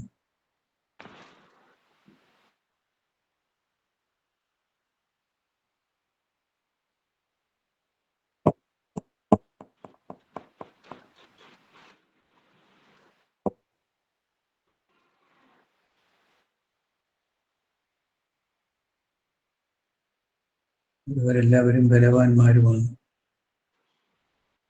ലഗ്നത്തിൽ ഒരു പാപഗ്രഹത്തിന്റെ യോഗമോ ദൃഷ്ടിയോ ഇല്ല. ലഗ്നത്തിൽ ഒരു പാപഗ്രഹത്തിന്റെയും യോഗമോ ദൃഷ്ടിയും ഇല്ല.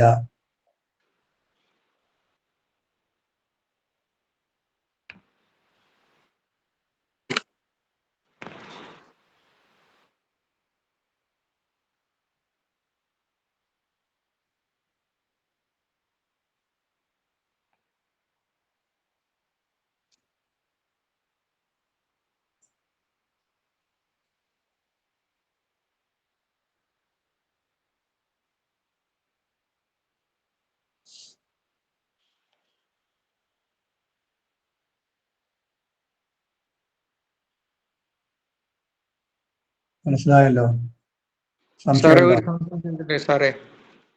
അതെ. കുംഭൻ രാശിക്കാരുടെ ഇപ്പം വ്യാഴമാറ്റം ഉണ്ടാകുന്നത് 6-ലില്ലയോ സാറേ വരുന്നത് ഇപ്പം കർക്കിടകത്തിലോട്ട്? അത് ഉച്ചം തന്നെയല്ല, അതുകൊണ്ട് വലിയ ദോഷം ചെയ്യില്ല. 2-ന്റെയും 11-ന്റെയും അധിപതിയാണ്. അതിന് 2-ാം ഭാവത്തിൽ ദൃഷ്ടി വരും. 2ഉം 11ഉം ഭാവപതിയല്ലേ? അതെ. അപ്പൊ 2ഉം 11ഉം കൊണ്ട് ധനത്തിനെ ചിന്തിക്കാം. ഓ, അതില് 2-ാം ഭാവപതി 6-ൽ വരുമ്പോൾ 2-ൽ ദൃഷ്ടിയുണ്ട്, നോക്കണം. ഓക്കെ. അപ്പോൾ അത് പരിഹരിക്കപ്പെടും. ഒന്ന്, ആ വ്യാഴം ഉച്ചം. വ്യാഴം ഉച്ചമാണ്. അത് 2ഉം 11ഉം അധിപതിയാണ്. ശരി. ആ ഉച്ചത്തിൽ നിന്നുകൊണ്ട് 2-ാം ഭാവത്തിൽ വീക്ഷിക്കുന്നു അത്. ശരി. അപ്പൊ 2-ാം ഭാവം പരിഹരിക്കപ്പെട്ടു. സാമ്പത്തിക ബുദ്ധിമുട്ടൊന്നും ഉണ്ടാവില്ല. ഇങ്ങനെ ചിന്തിച്ചാലേ കിട്ടൂല. അല്ലാതെ നമ്മൾ ഈ യൂട്യൂബിലും ഒക്കെ കൂടി വല്ലതൊക്കെ വിളിച്ചു പറയുന്നത് വച്ചിട്ട് നോക്കിയാലൊന്നും കാര്യം നടക്കില്ല. ഉച്ചമായതുകൊണ്ട് വലിയ ദോഷമൊന്നും ചെയ്യൂല. ശരി, അടുത്ത ഒരു എക്സാമ്പിൾ നോക്കാം. ഇപ്പൊ പഠിച്ചതിന്റെ ഒരു എക്സാമ്പിൾ. 28/10/79.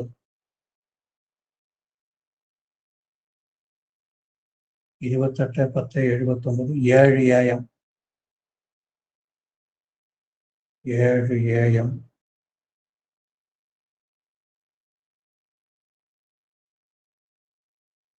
തിരുവോണം.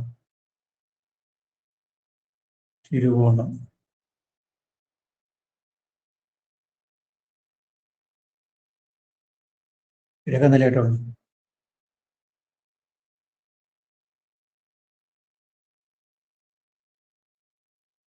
മീനത്തില് മാന്നി. കർക്കടകത്തില് ചൊവ്വ.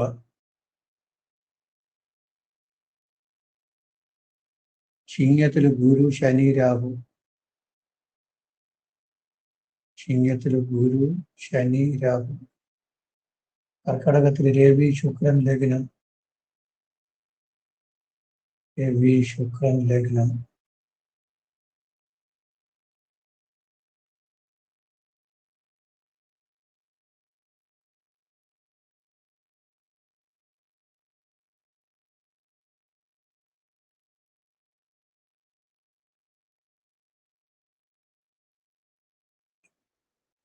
ഇനി തുലാത്തിലെ ലഗ്നം ശുക്രൻ രവി. ലഗ്നം ശുക്രൻ രവി തുലാത്തിൽ.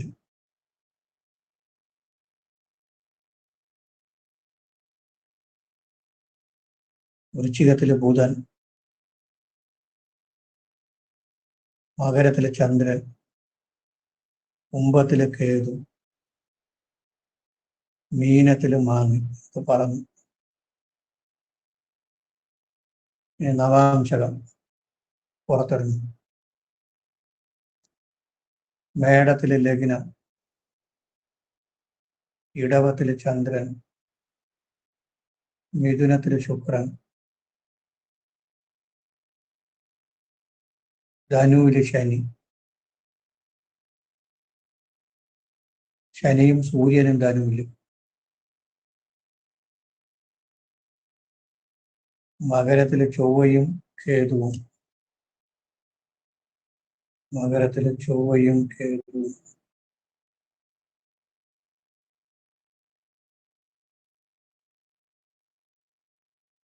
ശരി, ഇതെങ്ങനെ ഇരിക്കുമെന്ന് നോക്കണം.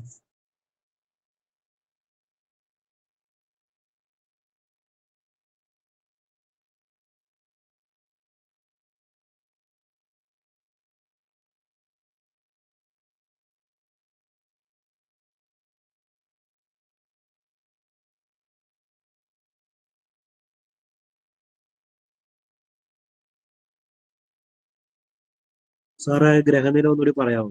സാറേ നവാംശം പൂർത്തിയായിട്ടില്ലല്ലോ. ആയല്ലോ. 1 2 3 4 6 7 8 9 10. മാന്നി വന്നില്ല. മാന്തിയുടെ അംശകം വന്നില്ല. അത് വേണ്ട. എല്ലാം പറഞ്ഞു. പറയുമ്പോൾ എഴുതണം. മീനത്തില് ശനി. മീനത്തില് മാന്നി. കർക്കടകത്തില് ചൊവ്വ. ചിങ്ങത്തില് ഗുരു ശനി രാഹു. ഗുരു ശനി രാഹു. തുലാത്തില് രവി ശുക്രൻ ലഗ്നം. രവി ശുക്രൻ ലഗ്നം തുല. വൃശ്ചികത്തില് ബുധൻ. മകരത്തില് ചന്ദ്രൻ. കുംഭത്തില് കേതു. നവാംശകം മേടത്തില് ലഗ്നം. ഇടവത്തില് ചന്ദ്രൻ. മിഥുനത്തില് ശുക്രനും ഗുരുവും. മിഥുനത്തിലാണ് ശുക്രനും ഗുരുവും. തെറ്റുണ്ടെങ്കിൽ മാറ്റിക്കൊള്ളണം. മിഥുനത്തിലെ ശുക്രനും ഗുരുവും. കർക്കടകത്തിലെ രാഹു. ധനുവില് രവിയും ശനിയും. മകരത്തിലെ ചൊവ്വയും കേതുവും. ശരി, ഇതെങ്ങനെ ഇരിക്കും നോക്കണം. ഒരു പെൺകുട്ടിയുടേതാണ്.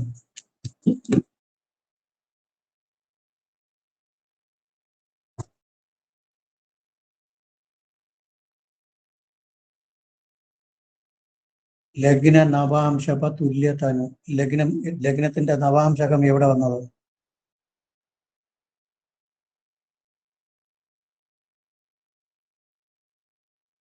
മേടത്തിൽ. മേടത്തിന്റെ അധിപനാര്? കുജൻ. കുജന് ബലമുണ്ടോ എന്ന് നോക്കണം ജാതകത്തിൽ. കുജൻ നീചസ്ഥനില്ലേ സാറേ? അപ്പോൾ ലഗ്ന നവാംശകാധിപന് ബലമില്ല. 1 ഔട്ടായി. ലഗ്ന നവാംശകാധിപൻ ഇങ്ങനെയാണ് കണ്ടുപിടിക്കേണ്ടത്. അറിയാത്തവരിപ്പോ പഠിച്ചോളണം. ലഗ്നത്തിന്റെ നവാംശകം മേടം. അതിന്റെ അധിപൻ ചൊവ്വ. ചൊവ്വ ജാതകത്തിൽ ബലമില്ല. ലഗ്ന നവാംശകാധിപനായ ചൊവ്വയ്ക്ക് ബലമില്ല.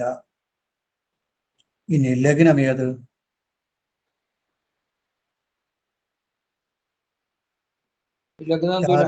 ജാതകത്തിൽ വീര്യമുള്ള ഗ്രഹം ശുക്രൻ. ശരിയല്ലേ? അതെ. ശുക്രന് ബലമുണ്ടോ?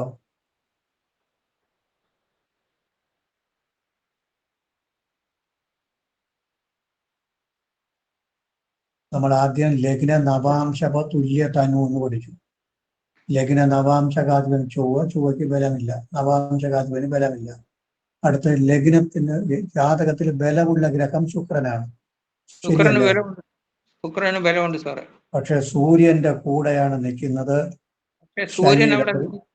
സൂര്യൻ അവിടെ ശനിയുടെ സാറേ, ശനിയുടെ ദൃഷ്ടി, ചൊവ്വയുടെ ദൃഷ്ടി. സൂര്യൻ നീചസ്ഥനാകുന്നില്ല. നീചനായ സൂര്യൻ കൂടെയുണ്ട്, യോഗം 1, ചൊവ്വയുടെ ദൃഷ്ടി, ശനിയുടെ ദൃഷ്ടി, എല്ലാ പാപന്മാരും അവിടെ ബന്ധപ്പെട്ടു. അപ്പോൾ ലഗ്നത്തിന് പാപയോഗം, പാപദൃഷ്ടി, ലഗ്നാധിപന് പാപയോഗം, പാപദൃഷ്ടി ഒരുമിച്ചായി. ലഗ്നത്തിനും ലഗ്നാധിപനും സൂര്യന്റെ യോഗവും ശനിയുടെയും ചൊവ്വയുടെയും ദൃഷ്ടി. അപ്പോൾ ശുക്രന് കംപ്ലീറ്റ് പാപബന്ധമായി, അഫ്ലിക്റ്റഡ് ബൈ മാലഫിക്സ്, പാപന്മാരെ കൊണ്ടുള്ള ദോഷം കൂടി. ലഗ്നം തുലഞ്ഞു. ലഗ്നത്തിനും ലഗ്നാധിപനും ഒരുമിച്ച് സൂര്യന്റെയും ചൊവ്വയുടെയും ശനിയുടെയും ദൃഷ്ടി. അപ്പോൾ ലഗ്നത്തിന് ബലമില്ല, ലഗ്ന നവാംശകാധിപനും ബലമില്ല, ശുക്രനും ബലമില്ല. പിന്നെ ചന്ദ്രനെ നോക്കണം. ചന്ദ്രൻ കേന്ദ്രത്തിൽ നിൽക്കുകയല്ലേ, ചന്ദ്രൻ 4-ൽ നിൽക്കുകയല്ലേ, അതെ സാറേ. അവിടെയും ചൊവ്വയുടെ ദൃഷ്ടിയുണ്ട്. നമ്മൾ പറഞ്ഞിട്ടുണ്ട്, ശരീരത്തിന്റെ ഭംഗിയെ സൂചിപ്പിക്കുന്നത് ചന്ദ്രനും ശുക്രനും ഇപ്പൊ എഴുതിയതേ ഉള്ളൂ. പിന്നെ വ്യാഴത്തിനും ഒരു പങ്കുണ്ട്, ശരീരത്തിന്റെ പുഷ്ടിയുള്ള ശരീരം വ്യാഴത്തിന്. വ്യാഴം ആരെ കൂടെ നിൽക്കണം നോക്കണം.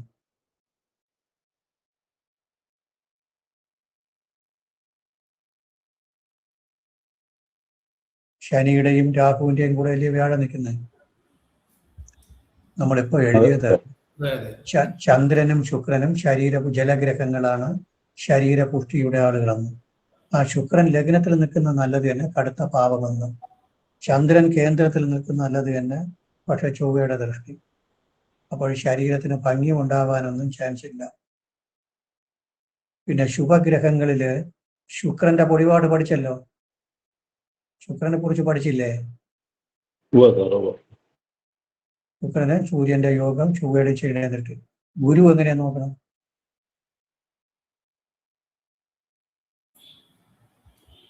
ശനിയുടെ രാഹുയുടെ യോഗം. ബുധൻ, ചൊവ്വയുടെ രാശിയിൽ നിൽക്കുന്ന ബുധൻ ബലമില്ല. ചന്ദ്രൻ, അപ്പോൾ ശരീരപുഷ്ടിയും ശരീരഭംഗിയും ഒന്നും ഉണ്ടാവില്ല, ഉണ്ടാവാൻ ഒരു വഴിയുമില്ല. സാറേ, ഇവിടെ കുജന്റെ ദൃഷ്ടി ഉണ്ടെങ്കിലും കുജൻ നീചത്തിലായതുകൊണ്ട് അതിന് ബലമില്ലാത്തതുകൊണ്ട് അവിടെ ബുദ്ധിമുട്ടുണ്ടാകത്തില്ല. അതാണ് പറഞ്ഞ പാപം, ബലമില്ലാത്ത പാപൻ കടുത്ത ദോഷമാണ്. ഇനി 5-ാം ഭാവത്തിൽ ആരെന്ന് നോക്കണം.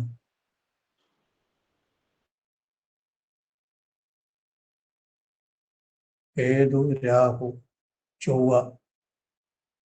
ശനിയുടെ ദൃഷ്ടി കുഴപ്പമില്ല എന്ന് പറയാം, 5-ാം ഭാവപതി ആയതുകൊണ്ട്. 5-ാം ഭാവത്തിൽ ശനിയുടെ ദൃഷ്ടി, 5-ാം ഭാവപതി ആയതുകൊണ്ട് കുഴപ്പമില്ല. കേതു, രാഹു, ചൊവ്വ.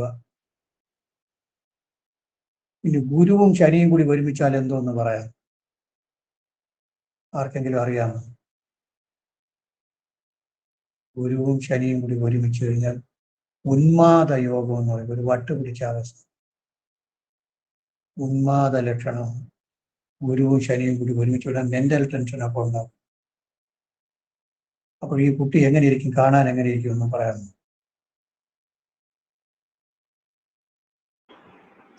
മന്ദബുദ്ധി ആയിരിക്കാം. മന്ദബുദ്ധി തന്നെയാണ്,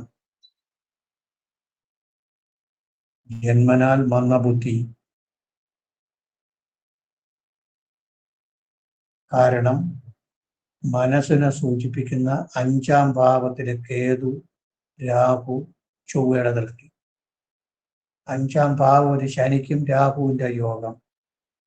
ചന്ദ്രൻ മനസ്സിന്റെ കാരകന്, ചൊവ്വയുടെ ദൃഷ്ടി. ലഗ്നത്തിന് കടുത്ത പാപബന്ധം, ലഗ്നാധിപന് കടുത്ത പാപബന്ധം. ഗുരുവും ശനിയും കൂടി യോജിക്കുന്നത് ഉന്മാദ ലക്ഷണം. എന്തെങ്കിലും എടുക്കാനുണ്ടോ എന്ന് നോക്കണം.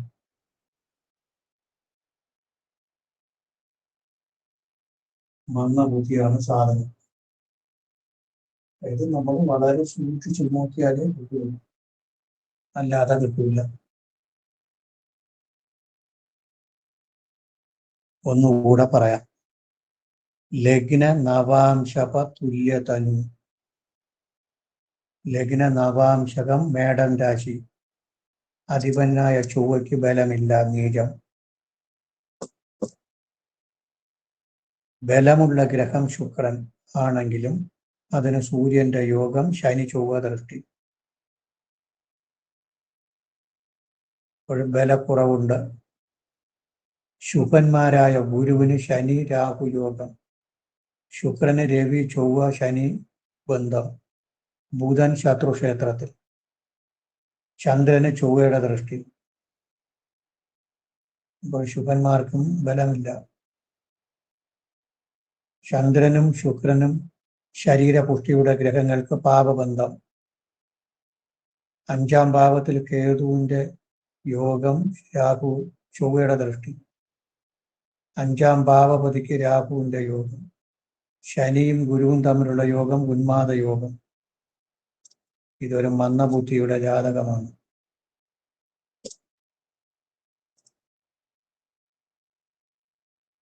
അതാണ് പറയുന്നത് ലഗ്നത്തിൽ പാപന്മാരുടെ പാപം എന്ന് വെച്ചാൽ അന്യപാപന്മാരുടെ ബന്ധം വരരുത്, നല്ലതല്ല.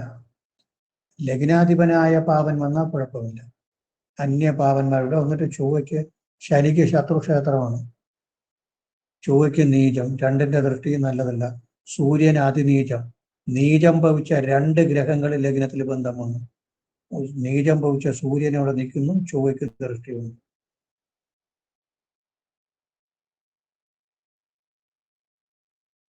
എഴുതിക്കൊള്ളണം. ഇതൊരു പെൺകുട്ടിയുടെ ജാതകമാണ്.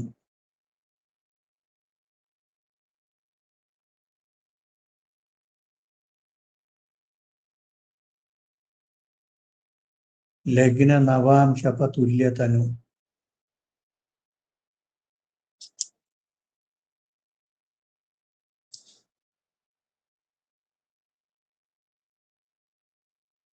ലഗ്ന നവാംശപ തുല്യതനു സ്യാദ് വീര്യഗ്രഹ തുല്യതനു, സ്യാദ് വീര്യഗ്രഹ തുല്യതനു. ഇങ്ങനെ വീണ്ടും എഴുതിക്കുന്നതിന്റെ ഉദ്ദേശം മനസ്സിലായോ? കുറച്ചു നേരത്തെ നമ്മളിത് എഴുതിയതേ ഉള്ളൂ.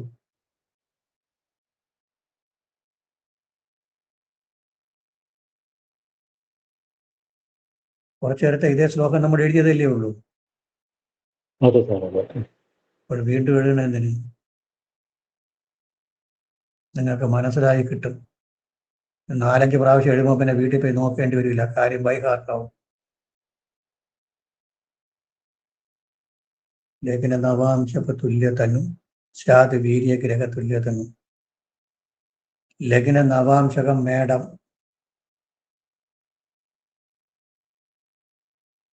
അതിന്റെ അധിപനായ ചൊവ്വയ്ക്ക് നീചം, അതിന്റെ അധിപനായ ചൊവ്വയ്ക്ക് നീചം.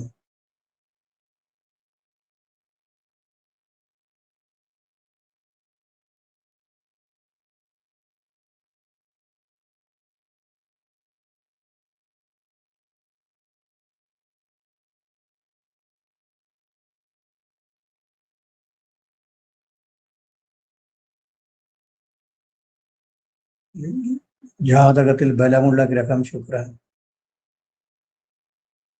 ജാതകത്തിൽ ബലമുള്ള ഗ്രഹം ശുക്രൻ. ഈ ശുക്രന് സൂര്യന്റെ യോഗം, ചൊവ്വ ശനി ദൃഷ്ടി.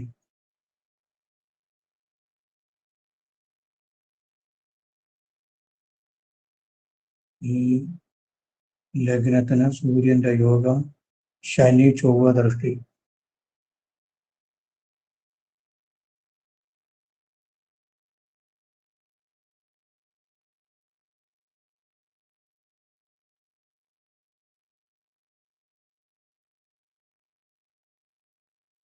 ലഗ്നാധിപനായ ശുക്രനും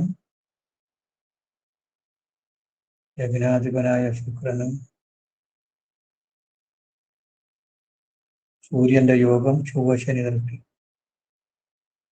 സൂര്യന്റെ യോഗം, ചൊവ്വ ശനി ദൃഷ്ടി.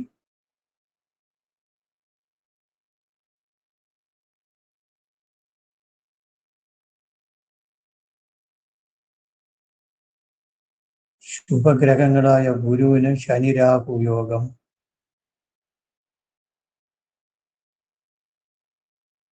ശുഭഗ്രഹങ്ങളായ ഗുരുവിന് ശനിരാഹു യോഗം.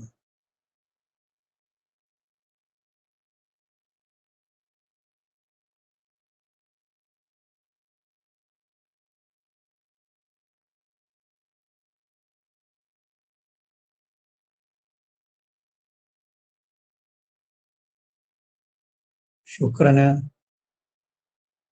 കടുത്ത പാപബന്ധം. അതിന് ആവർത്തിച്ച് എഴുതണ്ടല്ലോ, ശുക്രന് 2 പ്രാവശ്യം എഴുതിയില്ലേ. കടുത്ത പാപബന്ധം. ബുധന് ശത്രുക്ഷേത്രം. ബുധന് ശത്രുക്ഷേത്രം. ചന്ദ്രന് ചൊവ്വ ദൃഷ്ടി. ചന്ദ്രന് ചൊവ്വ ദൃഷ്ടി.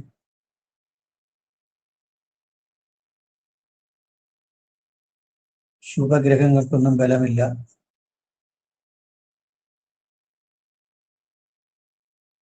ശുഭഗ്രഹങ്ങൾക്കൊന്നും ബലമില്ല.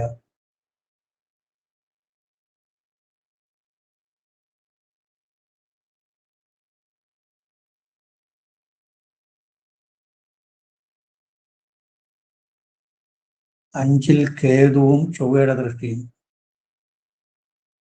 അഞ്ചിൽ കേതുവും ചൊവ്വയുടെ ദൃഷ്ടിയും.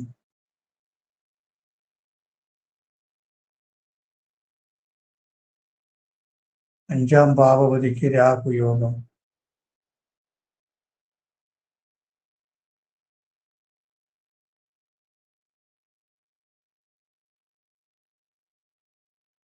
ഗുരു ശനി യോഗം ഉന്മാദ യോഗമാണ്. ഗുരു ശനി യോഗം ഉന്മാദ യോഗമാണ്.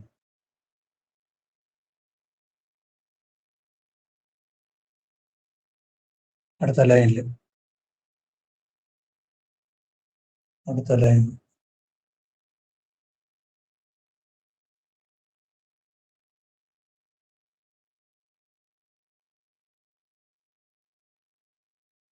ലഗ്നം, ലഗ്നാധിപൻ, ശുഭഗ്രഹങ്ങൾ.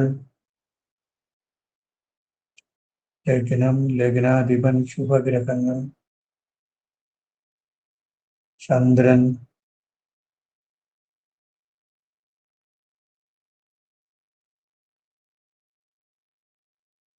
അഞ്ചാം ഭാവം പാവപതി. അഞ്ചാം ഭാവം പാവപതി. ഇവർക്കൊന്നും ബലമില്ല.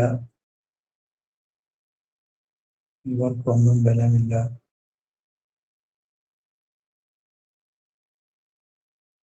ഈ കുട്ടി ഒരു മന്ദബുദ്ധിയാണ്. ഈ കുട്ടി ഒരു മന്ദബുദ്ധിയാണ്.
ഇനി ഒന്നുകൂടി വേണോ?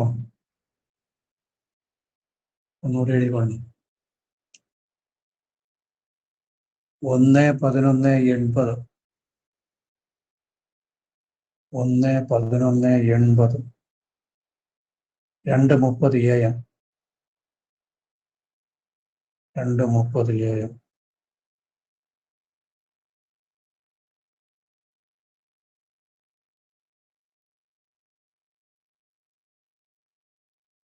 ആയില്യം.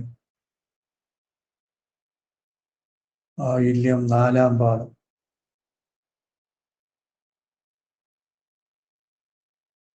ഗ്രഹനിലയിട്ടുണ്ട്.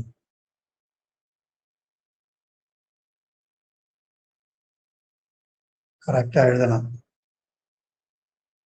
കർക്കടകത്തില് ചന്ദ്രനും രാഹുവും.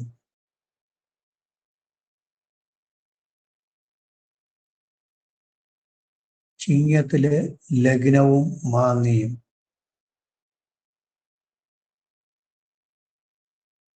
കന്നിയില് ശുക്രൻ, ഗുരു, ശനി.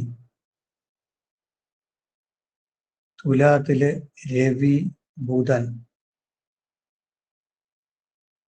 വൃശ്ചികത്തില് ചൊവ്വ. മകരത്തില് കേതു. നവാംശകം. മീനത്തില് ശുക്രൻ, ചന്ദ്രൻ, ഗുരു. മീനത്തില് ശുക്രൻ, ചന്ദ്രൻ, ഗുരു. മേടത്തില് ബുധൻ, മാന്നി, ശനി. മേടത്തില് ബുധൻ, മാന്നി, ശനി. കർക്കടകത്തില് കേതു. കന്നിയില് ലഗ്നം. മകരത്തില് ചൊവ്വ, രാഹു. മകരത്തില് ചൊവ്വ. കുംഭത്തില് രവി.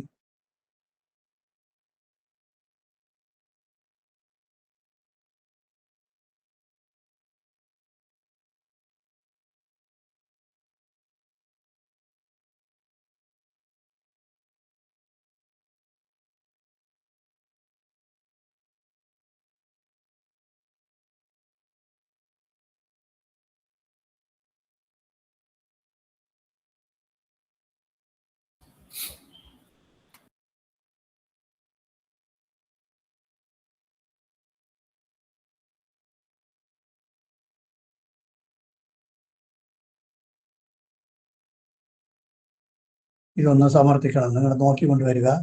നമുക്ക് അടുത്ത ക്ലാസ്സിൽ നോക്കാം. ഇന്നത്തേക്ക് സമയമായി. ക്ലാസ്സിൽ നോക്കാം. എന്താ അതുപോലെ? മതി സർ. Thank you. ശരി. ഇങ്ങനെ പഠിച്ചാലേ ഉപയോഗമുള്ളൂ. തിയറി കുറച്ചൊക്കെ വരുള്ളൂ, ഒരുപാടൊന്നും വരില്ല. ബാക്കി എക്സാമ്പിൾ വിട്ട് എങ്ങനെ കിട്ടിയെന്നുള്ള പറഞ്ഞാലേ പറ്റും. ശരി, okay, thank you. Good night sir.